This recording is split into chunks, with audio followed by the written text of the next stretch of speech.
দিনক্ষণ ঠিক ছিল আগেই, সেই মতো রবিবার বাগদান সারলেন রিঙ্কু সিং। সমাজবাদী পার্টির সাংসদ প্রিয়া সরোজের সঙ্গে বাগদান হলো ভারত ও কলকাতা নাইট রাইডার্সের হয়ে খেলা ক্রিকেটারের। রিঙ্কুর বাগদানের অনুষ্ঠানে বসেছিল চাঁদের হাট। ক্রীড়া প্রশাসক থেকে রাজনীতির আঙিনার বড় নাম উপস্থিত ছিলেন সেখানে।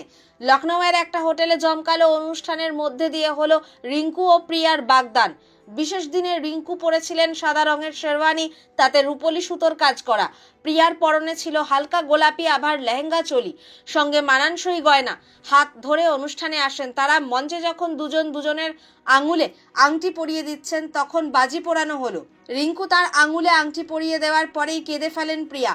তবে দুঃখে নয়, আনন্দের চোখে জল বাদ মানছিল না। বারবার কান্না থামানোর চেষ্টা করছিলেন, মুখে হাসি থাকলেও চোখ দিয়ে জল গড়িয়ে পড়ছিল। বাধ্য হয়ে শেষে টিস্যু পেপারে চোখ মোছেন প্রিয়া।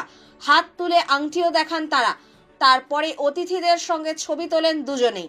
রিঙ্কু প্রিয়ার বাগদানের অনুষ্ঠানে ছিলেন ভারতীয় ক্রিকেট বোর্ডের সহসভাপতি রাজীব শুক্ল, ছিলেন অখিলেশ যাদব, জয়া ভাদুরী, আরও অনেক রাজনৈতিক নেতাও উপস্থিত ছিলেন সেখানে। সকলের সঙ্গে ছবি তোলেন রিঙ্কু ও প্রিয়া।